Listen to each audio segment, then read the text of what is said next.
سبب میں پہنچے اور ایک ہاتھ میں منکر کو ایک ہاتھ میں نکیر کو دونوں فرشتوں کو پکڑا اور دونوں کو ٹھوکے دینے لگے اور کہا میرے منہ سے سوال کرتے ہو من ربو کا ماں دینوں کا، دونوں خوب ٹھوکے دیا. یہاں تک کہا حضور، فرشتے کہا حضور ہمیں معاف کیجیے، ہمیں نہیں پتا تھا کہ آپ کا مرید ہے، بس ہمیں معاف کیجیے، ہمیں چھوڑ دیجیے، ہم سے غلطی ہو گئی، آپ کے مرید کو ہم نے سوال کر لیا. اب بتاؤ یہ واقعہ کہاں کا حق ہے، کہاں کا صحیح ہے، اس کی کیا دلیل ہے؟ اللہ کے رسول نے کہاں فرمایا؟ عبد القادر جیلانی نے کم از کم اپنی زندگی میں ایک مرتبہ بھی اگر وہ قبر کے اندر گئے ہوں گے تو ایک مرتبہ تو ان کی زبان سے ان کی زندگی کے ان کے سوانح عمری میں ان کے جیون چلتے ہوئے یہ واقعہ ملنا چاہیے نا. قسم خدا کی نہیں ملتا ہے. بنیاد الطالبین ان کی مشہور کتاب ہے عبد القادر جیلانی کی، کہیں پہ بھی یہ واقعہ موجود نہیں ہے. فتوح الغیب ان کی مشہور کتاب ہے، کہیں پہ بھی یہ واقعہ نہیں ہے. اس کے علاوہ بہت ساری کتابیں کہیں یہ واقعہ نہیں ملتا. اس کے برخلاف جب وہ انتقال کر رہے ہیں تو اپنے بچے کو کہتے ہیں کہ بچے دیکھ جب بھی مانگنا تو رب سے مانگنا، رب کے علاوہ کسی مخلوق سے نہیں مانگنا. یہ نصیحت کر رہا ہے. اور یہاں عبد القادر جیلانی کے نام سے کیا کیا کس کس قسم کے قصے اور کہانیاں بیان کی جا رہی ہیں.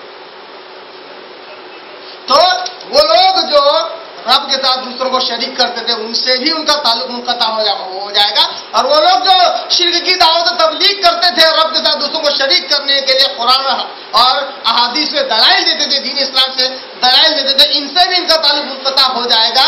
اور کسی قسم کا بھروسہ اب ماننے والوں کو ان کے سردار ان کے سربراہان سے کوئی تعلق ان سے نہیں رہے گا.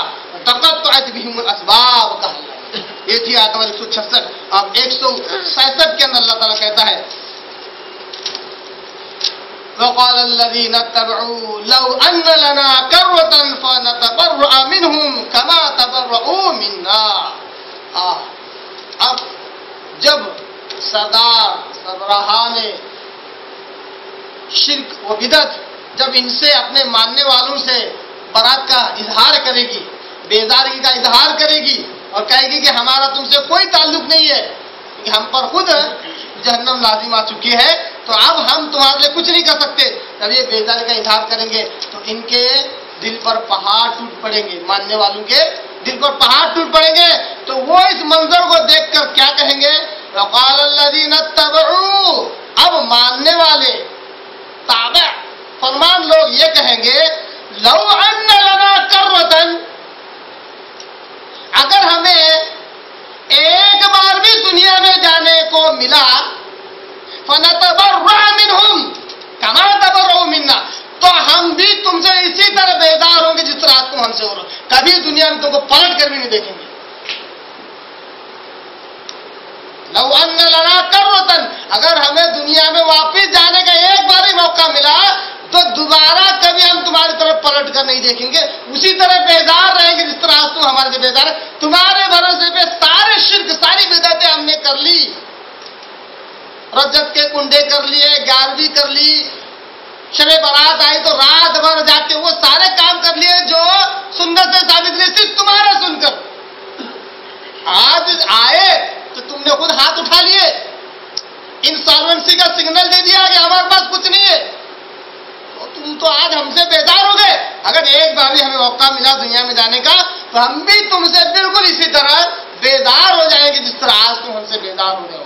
اللہ کہتا ہے کذالک یریہم اللہ اعمالہم حسرات علیہم، اللہ تعالیٰ پر اسی طرح ان تابع فرمان لوگوں کی نگاہ میں اور ان کے سرداروں کی نگاہ میں ان کے اعمال کو حسرات افسوس والے بنا کر دکھائے. اب دیکھیے نا، جو سردار تھے ان کی نگاہ میں ان کے اعمال افسوس والے ہیں کہ کیا کچھ محنت نہیں کیا، اتنا چیخے کہ کبھی کبھی مائک بھی پھٹ گیا، اتنے زور زور چلا کر شرک کی دعوت دی، قرآن مجید کی آیتوں کو پیش کیا توڑ مروڑ کر، آج وہ ساری محنتیں بیکار.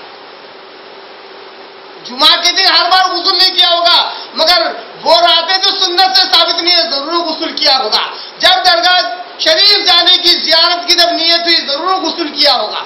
یہ ساری جدوجہد جو دنیا میں رہی ہے، جتنی اللہ اور اس کے دین کے لیے نہیں رہی یا غیر اللہ کے لیے اتنی رہی ہے، ساری چیز یاد آئیں گی کہ سب اب بیکار ہو گیا، ابھی ہمارے ہاتھ کا نہیں ہے، سب افسوس کریں گے. حسرات، افسوس والے اعمال اللہ تبارک تعالیٰ ان کے آگے ثابت کر کے بتائے گا کہ تمہارے اعمال سارے افسوس کرنے کے. اب اللہ تبارک تعالیٰ فیصلہ دے رہا ہے، حکم دے رہا ہے اس آیت کے